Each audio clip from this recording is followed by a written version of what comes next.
Hero Splendor இந்தியாவில் நீண்ட காலமாக அதிகம் விற்பனையாகும் மோட்டார் சைக்கிள் என்பது பைக் பிரியர்கள் பலருக்கு தெரிந்தது. இது பெரும்பாலானோரின் விருப்பத்திற்கு உரிய பைக்காக இருப்பதற்கு மலிவு விலை, நம்பகத்தன்மை மற்றும் சிறந்த எரிபொருள் திறன் ஆகியவை முக்கிய காரணங்களாகும்.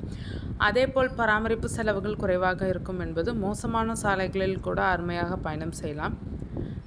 இந்த நிலையில் ஒரு ஸ்ப்ளெண்டர் உரிமையாளருக்கு ரூபாய் 13 லட்சம் மதிப்புள்ள ஒரு புதிய மோட்டார் சைக்கிளை ஹீரோ நிறுவனம் பரிசாக வழங்கியது. அதற்கு காரணம் என்னவென்றால், ஒரு தந்தையும் மகனும் கர்நாடகாவின் மங்களூருவிலிருந்து லடாக் வரை தங்கள் 25 வருட பழைய ஹீரோ ஸ்ப்ளெண்டர் பைக்கில் ஒரு அசாதாரண பயணத்தை தொடங்கினர். இது நிறுவனத்தின் கவனத்தை ஈர்த்தது. ஸ்ப்ளெண்டர் ஒரு எளிமையான பைக் என்றாலும் அவர்களின் இந்த தொலைதூர பயண சாதனை ஹீரோ மோட்டோகார்ப் நிறுவனத்தை மிகவும் கவர்ந்தது. அதனால் அந்த இருவருக்கும் ஒரு ஆச்சரியமான பரிசை வழங்க முடிவு செய்தனர். ஹீரோ மோட்டோகார்ப் அந்த இருவருக்கும் ஒரு அரிய வகை மோட்டார் சைக்கிளை பரிசாக வழங்கியது. இதன் மதிப்பு ரூபாய் 13 லட்சம் ஆகும். ஹீரோ மோட்டோகார்ப் நிறுவனத்தின் நிறுவனர் பிரஜ்மோகன் லால் முன்ஜாலின் 101வது பிறந்தநாளை கொண்டாடும் வகையில் ஹீரோ கரிஷ்மா XM-R மாடலை அடிப்படையாக கொண்டு இந்த லிமிடெட் எடிஷன் பைக் உருவாக்கப்பட்டது.